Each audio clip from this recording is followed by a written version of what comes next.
하나님께 영광의 박수를 올려드리겠습니다.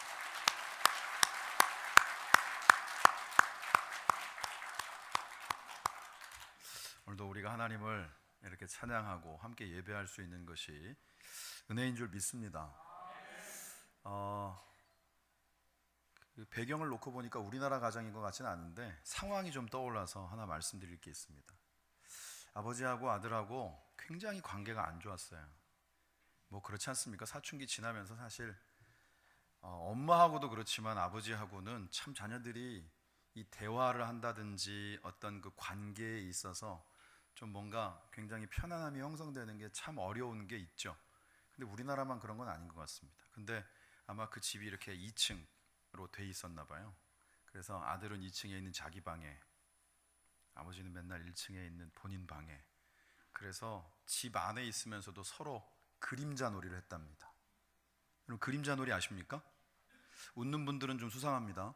해보신 경험이 있는, 분명히 같이 동선이 겹치는데도 불구하고 아는 척도 안 하고 말도 안 하고 지나가다가 야, 이래선 안 되겠다, 그래도 아빠하고 아들인데 얘기를 좀 해야 되겠다 그랬는데 아마 그 집에서 멀지 않은 곳에 호숫가가 있었나 봐요. 같이 함께 그 앞을 어쨌거나 간에 어색함이 잔뜩 묻어있는 상황 가운데서 걷다가 아버지가 먼저 말을 꺼냅니다. 그래도 네가 어렸을 때는 아빠랑 같이 이 호숫가에서 같이 이렇게 야구 글러브 가지고 공 던지는 것도 하고 낚시도 하고 그러면서 놀았는데, 그렇게 얘기하니까 벌써 추억이 딱 소환되면서 두 사람 사이에 공감대가 형성되기 시작하잖아요. 그랬더니 이제 아들이, 진짜 말 안 하던 아들이 입을 엽니다, 아버지한테. 그러니까요, 그때는 여기 이렇게 지금으로 하면, 우리로 말하면 뚝방 같은 데지만 거기서도 낚시를 했지만 저기 조그만 배, 그 배를 타고 나가서 거기서 낚시를 하기도 했는데 어렸을 때라 막 불안불안한데 그래도 아빠가 있으니까, 아버지가 있으니까 훨씬 마음이 놓였어요. 지금은 색깔이 많이 바랬는데 그 파란색 보트, 조그맣지만 그 보트가 너무 머릿속에 생생하고 그러네요. 그러면서 분위기가 좋아질 뻔했는데 그 다음 아버지가 멘트가, 그런데 아들아, 그 색은 파란색이 아니고 녹색이다. 아니에요 아빠, 파란색이에요. 그러다가 또 싸운 거예요. 그래서 다시 또 냉전이 한동안 지속되었더라. 사실 우스갯소리 같지만 우리의 일상 가운데서 어렵지 않게 발견할 수 있는 모습 중에 하나입니다. 우리가 서로 알고 지내는 사람 혹은 사랑하는 관계라고 할 수 있는 가족들과 더불어서 뭔가 이렇게 의견 조율이 이루어지지 않고 부딪힘이 있을 때 과연 우리가 뭔가 서로를 향하여서 내뱉는 말들이나 그것 가운데서 서로 상처를 주고 싸우는 일들이 정말 그럴 만한 일들인가 생각해 볼 필요가 있다라는 거죠. 한마디로 말하면 쉬운 표현으로 이게 죽고 사는 문제냐 이거죠. 그런데 어느 순간 그러한 말들을 통하여서 서로에게 상처 주고 관계 속에서의 간극을 만들어내는 일들이 우리 가운데 너무 비일비재하게 되었다라는 것입니다. 오늘 우리가 읽은 본문의 내용은 간단하게 보면 그런 거예요. 당시에 그냥 어떤 우상 앞에 이방의 신상이나 하나님 아닌 것들 가운데 드려졌던, 그러니까 쉽게 말하면 제사 음식이 있는데 이런 것들이 그냥 거기서 어떻게 막 하는 게 아니라 남아있는 것들 중에는 시장 같은 데에서 판매도 되고, 그러니까 서민들 같은 경우에는 그런 거라도 같이 해서 가끔씩이라도 특별하게 좀 음식을 먹을 수도 있는 이런 상황들이 있는데, 버젓이 그런 루트를 통해서 시장에 나와 있다는 걸 아는 사람 중에 누구는 야, 그래도 그걸 이방신 앞에 드렸던 건데 어떻게 우리가 먹냐라고 하는 사람들이 있었는가 하면, 그건 그냥 음식이지 뭐 그거 가지고 그렇게 연연하느냐 그러면서 아무 스스럼 없이 먹는 사람들이 있었다는 거죠. 근데 그냥 서로 알아서 누구는 먹고 누구는 안 먹으면 되는데 문제는 이걸 가지고 서로 바라보는 시선이 곱지 않았다는 거예요. 한마디로 말하면 뭐예요? 어떻게 그럴 수가 있냐, 야 너네 뭐 이렇게 연연하냐, 이런 것들을 가지고 그게 그냥 단순한 말다툼이 아니라 논쟁을 벗어나서 서로를 향한 정죄함을 벗어나서 같이 상종 못할 사람으로 대하는 일들이 있었다는 것을 오늘 말씀 속에서 우리에게 보여주는 것입니다. 신앙생활을 하는 사람들 중에 극단을 얘기하면 두 가지 부류가 있습니다. 그게 뭐냐면 일단 영원한 것, 하나님의 나라, 뭔가 영적인 것들에 대한 것들을 꿈꾸고 그것 가운데 그 삶의 중심을 세운다고 하면서 우리가 살아가는 일상에 대한 부분들은 너무 신경 쓰지 않는 삶이 있는가 하면, 반대로 내가 땅을 딛고 살아가고 있는데 현실이 중요하지라고 하면서 하나님의 나라라는 건 성경에나 있는 것이지 우리의 삶에선 도저히 관심사가 아닌, 일주일 내내 분명히 교회 다니는 사람인데 예수님 얘기는 자기 입을 통해서 단 한마디도 해보지도 않는 이런 극단의 부류들이 있다라는 거죠. 근데 그게 생각보단 많다라는 거예요. 근데 여기에서 중요한 포인트는 아까와도 동일한 겁니다.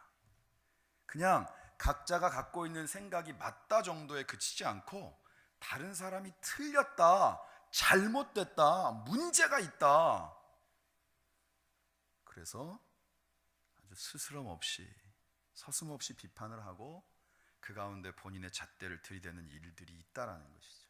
그런데 아마 여러분들이 들어보았을, 나름대로 이제 경구로 알고 계시는데, 내일 지구가 멸망한다 해도 나는 한 그루의 사과나무를 심겠다.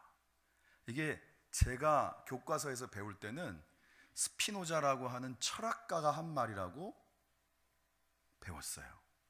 근데 사실은 그게 아니고 그보다도 거의 100년 전에 여러분들이 들어보셨을 종교 개혁자인 마틴 루터가 그의 일기장 가운데 적어 놓았던 구절로 우리나라보다 다른 나라에서는 더 분명하게 알려져 있다라는 거죠. 물론 그것에 대해서도 고증을 하고 진짜 그게 맞냐 이런 얘기가 있습니다만, 왜 그런 말씀을 드리느냐?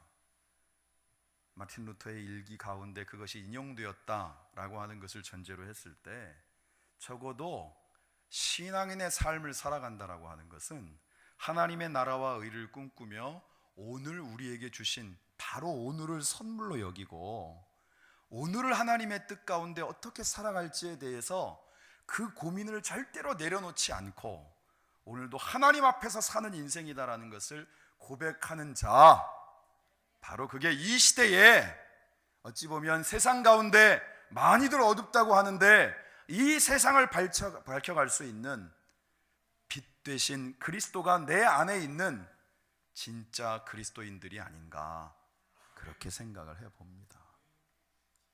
우리는 생각이 기웁니다. 제가 우리 막내 녀석이 저랑 저희 집 사람은 그렇지 않은 것 같은데 약간 이렇게 이게 이빨이 교합이 잘 안 맞고 약간 이게 밸런스가 무너졌다 그래서 그게 교정 치료를 좀 받고 있는데, 월요일 날은 제가 가볼 수 있으니까 갔더니 의사 선생님이 저를 딱 보더니 한마디 하는 말이, 처음 보는 거든요, 저를. 주로 저희 집 사람을 보는데, 아버지도 그러시지만 얼굴이 삐뚤어져 있습니다.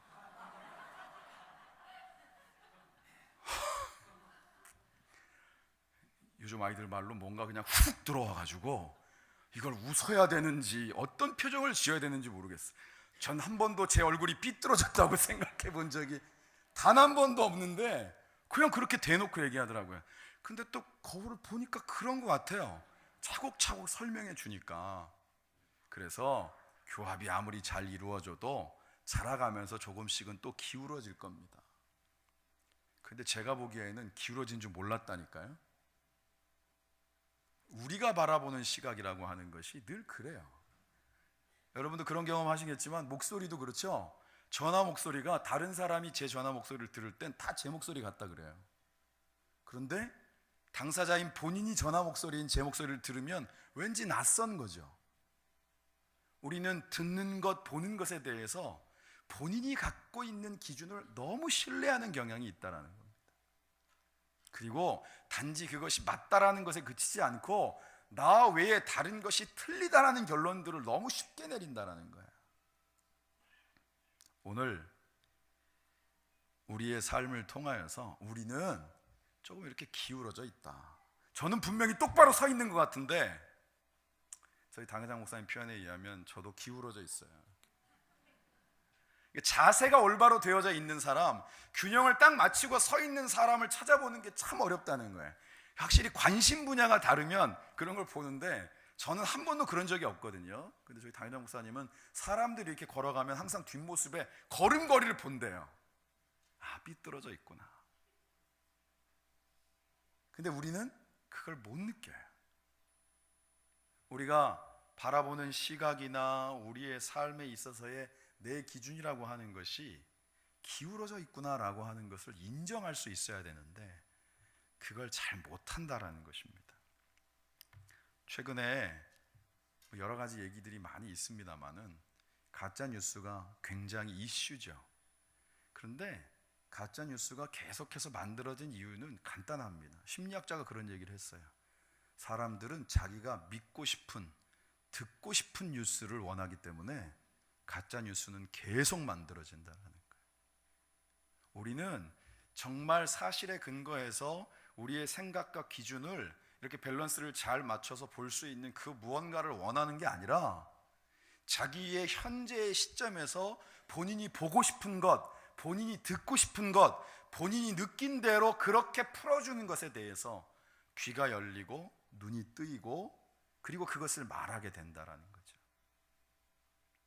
그래서 그것이 선과악의 기준이라 할지라도 본인이 가지고 있는 기준으로 누군가를 향하여서 기꺼이 그 잣대를 들이매는 것이 누구에게나 너무 당연해졌다라는 겁니다. 저와 여러분들은 적어도 하나님의 사람으로 그리스도인이라 일컫는 사람들은 기준이 지금 우리 앞에 놓인 이 말씀, 하나님의 뜻이 선명하게 담겨 있는 이 성경이 기준이 되어야 될 줄 믿습니다. 그러니까 우리가 말씀을 보는 건 교회 나오니까 보는 게 아니에요. 제가 최근에 자의는 아니고 좀 뭘 준비해야 되다 보니까 많은 셀럽, 나름대로 유명인들의 간증을 인터넷에 올라와 있는 걸 진짜 많이 들었거든요. 그런데 그 중에 한 사람이 누구냐 하면 그 조혜련 집사라고, 개그맨, 지금도 현재 개그맨인데 남묘 호랑개교에서 이렇게 변화되어서 지금 막 간증하는 사람으로 다니는데, 그냥 그렇게 단순한 간증자가 아니라 그 이후에 하나님이 계기를 주셔서 성경을 자기가 알고 있는 지인들, 연예인들이나 이런 사람들 통해 가지고 창세기서부터 마지막에 있는 요한계시록까지 이 사람하고 매일처럼 만나서 녹음을 마지막까지 성경 66권을 하고, 저 사람하고 또 그걸 하고 하면서 성경을 몇 번을 읽더니 이제는 뭐냐 하면 그냥 간증만 하는 게 아니라 나처럼 성경에 대해서 문외한인 사람들에게 성경을 쉽게 가르쳐 주기를 원하는 그 마음을 가지고 하나님 앞에 지혜를 구하면서 그 일을 하고 있다라는 거예요. 그러면서 뭐라 그러냐면 옛날 성경이더라고요. 간증하면서 한 달 전 거를 봤는데 여기 보통 파란색 색칠해져 있는 아무런 이런 그 지퍼 없는 건 완전 옛날 거거든요. 그걸 딱 들더니 이건 베고 자는 게 아닙니다. 물론 여러분들이 누가 성경을 베고 자시겠습니까? 잠 안 올 때 레위기 읽다 보면 잠드시는 분은 있겠지만 이걸 베고 자는 분은 없을 거예요. 그러니까 성경은 읽는 것이고 그 안에 하나님이 여러분들을 향한 사랑이 있는데 그 감당 못할 사랑에 대한 부분들을 눈앞에 바라보고 있으면서도 그것을 내 것으로 취하지 않는 것은 어리석은 것입니다. 이렇게 간증을 하더라고요. 우리가 하나님의 기준을 나의 삶의 기준으로 세우는 건 내가 깊이 묵상해서 이루어지는 것들이 아니라 하나님이 우리 앞에 무엇을 기준으로 말씀하고 있는가라고 하는 것들을 내가 볼 때 이루어진다는 거지. 그러니까 여러분도 얘기 들어보셨지만 그 일본 불교잖아요. 남묘호랑개교가 남묘호랑개 이거를 진짜 거짓말이 아니고 하루에 10시간도 했었대. 그 성격 나오는 거예요. 그걸 어떻게 10시간을 합니까? 그런데 하나님이 그때 그 기질을 그대로 쓰셔서 말씀을 붙잡으니까 그냥 말씀을 읽게 하시는데 이게 그냥 앉아가지고 그냥 파괴하시더라는 거죠. 우리의 삶에 하나님의 말씀이 기준이 된다는 건 뭐냐 하면 우리가 하나님과 좀 더 깊이 만나고 교제하는 거, 이게 너무 필요하다라는 거예요. 오늘 혹시 이제 이 가운데 처음 오신 분들 굉장히 낯설 겁니다. 여러분들은 인도에 오신 분만 아실 거 아니에요. 우리 많은 성도님들이 좀 따뜻하게 그 관계를 맺어주실 수 있는 은혜가 있기를 소망합니다. 제가 늘 말씀드리지만 우리 교회에서 나가는 분은 다 우리 교회 교인인데 왜 보면서 인사하기를 머뭇머뭇하시는지 모르겠어요. 오늘 아침에 CBS에서 어떤 분이 사연을 딱 보냈는데 첫 구절이 이래요.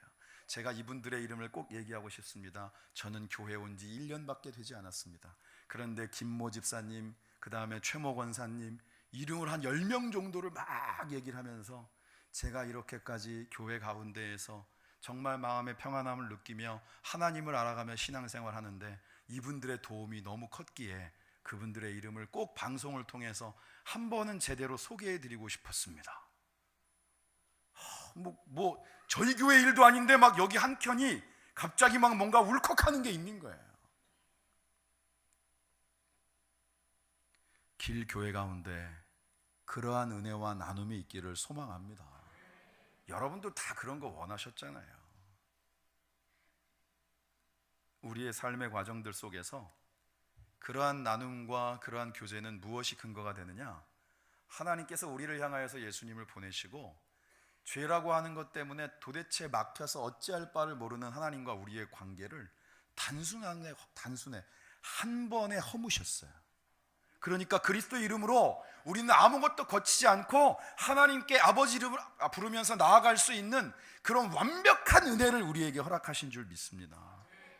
그런데 그런 은혜를 받은 사람이 늘 내가 바라보고 있는 기준 가운데에서 사람들을 생각하고 관계성을 맺으려고 하다 보니까 교회 안에서도 늘 긴장이 있고 힘든 부분이 있는 거예요. 이번 텐텐텐의 특별히 이 축제 가운데에는 기존에 오신 분들 또 그런 말도 하더라고요. 같이 함께 예배드리는 분들 가운데도 그러한 나눔들을 통하여서 그런 모든 막힘이 그리스도로 말미암아 허물어지는 은혜의 역사, 그것 가운데 그리스도를 깊이 만나고 또 하나님의 사랑을 온전히 깨닫는 은혜가 있기를 주님의 이름으로 축원합니다. 더불어서 오늘 주시는 말씀의 결론과도 같은 말씀이 10절에 있습니다. 같이 한번 읽어보겠습니다. 시작. 내가 어찌하여 내 형제를 비판하느냐? 어찌하여 내 형제를 업신 여기느냐? 우리가 다 하나님의 심판대 앞에 서리라. 아멘. 그러니까 우리는 누군가를 향하여서 판단하고 업신 여길 권리가 없다라는 뜻이에요. 아주 단호하게 말씀하고 있습니다. 우리가 팩트라는 말을 하는데 팩트는 보여지는 것이 팩트가 아닙니다. 팩트라고 하는 말이 잘못 사용되어지면 내가 보여지는 것이 다 맞다라고 생각하는 거예요. 그러나 성경은 믿음을 얘기할 때 보이지 않는 것들의 실상이라고 얘기했습니다. 믿음의 눈으로 보는 것은 보이지 않는 것을 볼 수 있는 눈을 달라고 기도하는 것이고, 우리 앞에 이미 펼쳐져 있지 않으나 하나님께서 펼쳐놓으실 하나님의 역사를 기대함으로 우리가 나누는 것이 믿음의 교제이고 나눔인 줄 믿습니다. 그런데 맨날 보고 팩트만 얘기하려고 그러니까 이게 관계가 너무너무 건조해지는 거예요. 이번에 제 알고 있는 지인 중에 저보다 나이가 훨씬 많은 분이 진짜 오랜 시간이 걸쳐서 목사 안수를 받았는데 그 안수식에 제가 갔었습니다. 성가대가 찬양을 하는데 물론 뭐 우리 성가대만큼은 아니고요. 진짜 소리가 막 그렇게 귀에, 그 평일 낮 시간에 그렇게 성가대를 꾸리는 것도 어려운데 귀에 감기듯이 딱 오더라고요. 안 그런 딱 끝나자마자 거기 노회장이신 분이 성가대 퀄리티가 대단하다고 칭찬을 아끼지 않았는데, 제가 교회 생활에 너무 익숙해서 그런지 그 다음 장면이 더 생생하게 남았어요. 거기에 필요로 한 세레모니를 진행하기 위해서 의자도 나르고 거기 있는 막 여자 전사님들 막 분주하게 막 왔다 갔다 하는데 손이 모자라. 그런데 그 가운데서 가장 멋진 소리를 냈던 솔리스트 그룹, 다시 말하면 맨 뒤에 앉아있는 건장한 남자 청년들이 미동도 하지 않더라고요. 그냥 딱 이렇게 앉아갖고 중간에 막 의자가 넘어지고 막 어찌할 바를 몰라서 분주하게 왔다 갔다 하고, 위에서 또 이렇게 사회 보시는 분은 이거 빨리빨리 정리해야 된다 그러는데 미동도 하지 않는 걸 보고 제가 한순간에 간파했죠. 이 교회 교인이 아니다. 교인이라고 하긴 하지만 아마 성가대에서 요즘 그런 교회가 많으니까 솔리스트 하기 위해서 온 외부인들이다. 아니나 다를까 거기 있는 부교육자분 통해서 확인했더니 제 짐작이 101% 맞았어요.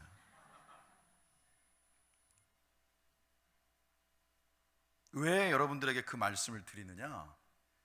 우리는 너무 보여지는 것에 대해서 과신하는 것들이 있습니다. 우리가 하나님의 뜻을 구하고 하나님의 나라와 의가 우리의 삶의 우선순위가 되어지는 것은 내 판단을 내려놓을 때 그것이 가능한 줄 믿습니다.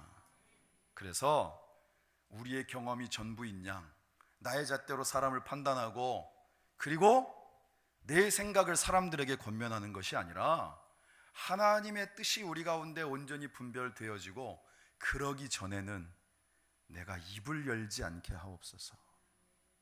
적어도 우리 가운데 그러한 기준을 세울 수 있는 은혜가 있기를 주님의 이름으로 축원합니다. 오늘 말씀 4절에 뭐라고 되어 있냐면 남의 하인을 비판하는 너는 누구냐? 그가 서 있는 것이나 넘어지는 것이 다 자기 주인에게 있다. 그래서 그가 세움을 받으리니 이는 그를 세우시는 권능이 모두 다 주님께 있다라는 거예요. 우리가 바라보는 기준에는 마음에 안 드는 사람들이 많겠지만 하나님은 그 한 사람 한 사람을 위해서 그리스도를 내어주셨고 결국은 하나님의 뜻 가운데 하나님의 역사로 바로 그 사람을 세우기 위해서 지금도 우리의 삶 속에 역사하고 계시는 줄 믿습니다. 그게 우리 가운데 분별이 되어져야 오늘 이 자리에 첫발을 하신 분들이나 또 신앙생활 하면서 왠지 요즘 영적 무력감에 빠져 있는 분들이 다시금 하나님 앞에서 그 힘을 얻고 그 한 걸음을 힘있게 내디딜 수 있도록 주께서 은혜를 허락하여 주시는 줄 믿습니다. 그렇게 영적인 분명한 기준들을 가지고 자기를 돌아보는 사람은 남을 살펴볼 시간이 없어요. 남의 허물에 눈이 갈 시간이 없습니다. 나만 봐도 지금 장난이 아닌데. 그래서 오늘 말씀 이게 너무 비장하죠? 7절 8절 같이 한번 읽어보겠습니다. 시작. 우리 중에 누구든지 자기를 위하여 사는 자가 없고 자기를 위하여 죽는 자도 없도다. 우리가 살아도 주를 위하여 살고 죽어도 주를 위하여 죽나니 그러므로 사나 죽으나 우리가 주의 것이로다. 아멘. 우리의 삶의 소유권이 주님께 있다라는 거예요. 내 삶이 누구를 통하여서 이루어지고 오늘의 우리의 삶이 하나님의 선물인 것을 확신한다면 우리의 기준은 분명하게 바뀌어질 줄 믿습니다. 찬송의 가사 중에 이 찬송의 가사가 고스란히 담겨 있는 그런 찬양이 있습니다. 이제 내가 살아도 주 위에 살고 이제 내가 죽어도 주 위에 죽네. 근데 이 찬송이 사실은 분명한 의미를 담고 있음에도 불구하고 성경에 기록되어 있고 암송도 하고 찬양도 함에도 불구하고 그것이 정작 우리의 삶을 통한 고백으로는 나타나지 못하고 있기 때문에 우리의 삶 가운데 그 영적인 무력감이라고 하는 것이 바로 거기로부터 오는 것이 아닌가. 우리는 주님을 믿는데 여전히 머리는 예수님이 아니고 나이고 내가 바라보는 시각과 내가 바라보는 판단의 기준으로만 세상을 바라보고 사람을 바라보는 것들이 있다 보니까 관계 속에서 늘 막힘이 있고 그리고 나보다는 항상 다른 사람이 문제이고 그리스도가 우리를 죽기까지 사랑하셨으니 너희도 서로 사랑하라. 사랑은 용납하는 것입니다. 그 사람의 있는 모습의 그대로를 보았을 때 내가 미처 발견하지 못했던 모습이 나중에 발견되며 내가 만약에 그때 섣부르게 판단하고 이렇게 내 입에서 생각나는 대로 말을 했다면 얼마나 상처가 되었을까. 가슴을 쓸어내릴 수 있는 그런 마음, 그것이 우리 길교의 모든 관계와 성도들의 삶 속에 함께 할 수만 있다면 우리가 앞서 찬송한 것처럼 바로 이곳이 우리에게 허락되어진 하나님의 천국인 줄 믿습니다. 천국의 경험을 해야 나가서 천국 가운데 초청을 할 거 아니겠습니까? 어떤 권사님이 얘기해요. 은혜가 아니면 이걸 못한다. 세상에 나는 말을 했을 뿐인데 사람들이 와서 예배를 드린단다. 하나님이 하시는 게 아닌데 어떻게 이게 가능하냐. 오늘 저와 여러분들의 삶의 자리, 내 모습, 너무나도 다양한 우리의 캐릭터 그대로를 하나님이 이 땅 가운데 허락하신 이유처럼 우리가 함께한 모든 사람들을 하나님의 뜻 가운데서 내 기준이 아닌 하나님의 기준으로 서로 바라보고 서로를 세워주고 한마디의 말을 해도 자꾸 격려해주고, 저희가 사실은 여러분들이 모르고 계시는 것 같은데 10주 내내 특세를 하고 있습니다. 저희 교회 역사상 처음입니다. 여러분 내일부터는 꼭 오십시오. 같이 기도하는 자리인데, 특별한 새벽인데, 내일은 여러분 혹시 바로 출근하시는 분들을 위해서 자그맣게 아침에 요기할 수 있는 것도 준비할 겁니다, 이번 주간에는. 그런데 그 특세의 자리에 팀마다 매번 새로운 분들이 올라가서 사회를 봐요. 여러분 꼭 와서 보셔야 됩니다. 얼마나 준비를 열심히 하는지가 느껴져요. 그런데도 올라가서 벌벌 떱니다. 그 중에 한 분이 그런 간증을 했어요. 제가 사회에서 사실은 어디 나서는 거 절대로 두려워하는 사람이 아닌데